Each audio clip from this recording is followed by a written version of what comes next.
Assalamualaikum. Nama Rizal Zulhisyam. NIM 90.500.121.014. Membahas tentang ekonomi moneter Islam masa depan. Tinjauan sistem ekonomi moneter saat ini. Jika kita mengambil tinjauan dari negeri kita, sistem moneter saat ini ialah sistem moneter berbasis bank sentral. Sistem ini didasarkan pada Undang-Undang Nomor 3 Tahun 2004 tentang Bank Indonesia. Dalam sistem ini, Bank Indonesia merupakan bank sentral tunggal yang memiliki kewenangan tunggal dalam mengatur dan menjaga kestabilan nilai rupiah. Tujuan sistem moneter Indonesia adalah untuk mencapai dan memelihara stabilitas nilai rupiah. Stabilitas nilai rupiah didefinisikan sebagai kemampuan rupiah untuk mempertahankan daya beli dan berfungsi sebagai alat tukar yang stabil. Sedangkan sistem ekonomi moneter Islam Indonesia saat ini menunjukkan bahwa sistem ini telah berkembang pesat dalam beberapa tahun terakhir. Hal ini dapat dilihat dari pertumbuhan jumlah lembaga keuangan syariah, LKS, yang pesat, meningkatnya literasi keuangan syariah masyarakat, dan meningkatnya dukungan pemerintah terhadap pengembangan ekonomi syariah.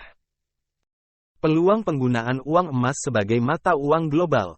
Uang emas telah digunakan sebagai mata uang selama ribuan tahun. Dikarenakan beberapa orang berpendapat bahwa uang emas memiliki potensi untuk menjadi mata uang global yang stabil dan aman. Hal ini karena emas memiliki beberapa karakteristik yang membuatnya ideal sebagai mata uang, yaitu 1. Ketersediaan terbatas. 2. Kemudahan didistribusikan. 3. Tahan lama, NERBITAS 9 negeri. 4. Nilai yang relatif stabil. Di sisi lain pada abad ke-20, penggunaan uang emas sebagai mata uang global digantikan oleh mata uang fiat, yaitu mata uang yang tidak memiliki nilai intrinsik. Mata uang fiat dikeluarkan oleh pemerintah dan nilainya didasarkan pada kepercayaan masyarakat. Di sisi lain ada beberapa peluang bagi penggunaan uang emas sebagai mata uang. Uang elektronik dan digital dalam perspektif Islam. Dapat kita lihat pada Peraturan Bank Indonesia Nomor 11/12, PBI, 2009 tentang uang elektronik, di mana alat pembayaran yang diterbitkan atas dasar nilai uang yang diterbitkan atas dasar nilai uang yang disetor dahulu oleh pemegang kepada penerbit yang tersimpan secara elektronik dalam suatu media seperti server atau chip yang di mana nilai uang tersebut bukan merupakan simpanan serta digunakan sebagai alat pembayaran kepada pedagang yang bukan merupakan penerbit uang elektronik tersebut. Dewan Syariah Nasional Majelis Ulama Indonesia pun telah mengeluarkan fatwa yang berkaitan dengan uang elektronik, dan menyatakan bahwa hukum uang elektronik itu pada Fatwa Desen MUI Nomor 116, Desen MUI X 2017 tentang uang elektronik, electronic money, adalah alat pembayaran yang memenuhi unsur-unsur berikut. 1. Diterbitkan atas dasar jumlah nominal uang yang disetor terlebih dahulu kepada penerbit. 2. Jumlah nominal uang disimpan secara elektronik dalam suatu media yang teregistrasi.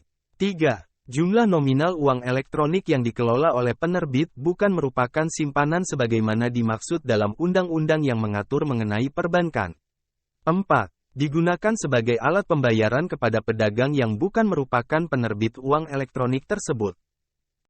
Ekonomi moneter Islam dalam mendorong pertumbuhan ekonomi baru. Ekonomi moneter Islam di Indonesia efektif dalam mendorong pertumbuhan ekonomi. Hal ini dapat dilihat dari hasil uji IRF bahwa respon IP positif ketika terjadi guncangan pada pembiayaan dilansir pada penelitian jurnal. Bagi hasil sebagai instrumen moneter syariah di Indonesia tidak efektif dalam mendorong pertumbuhan ekonomi. Hasil dari penelitian dapat dilihat dari hasil uji IRF bahwa respon IP negatif ketika terjadi guncangan pada bagi hasil. Sedangkan SBIS sebagai instrumen moneter syariah di Indonesia tidak efektif dalam mendorong pertumbuhan ekonomi. Hal ini dapat dilihat dari hasil uji IRF bahwa respon IP negatif ketika terjadi guncangan pada SBIS.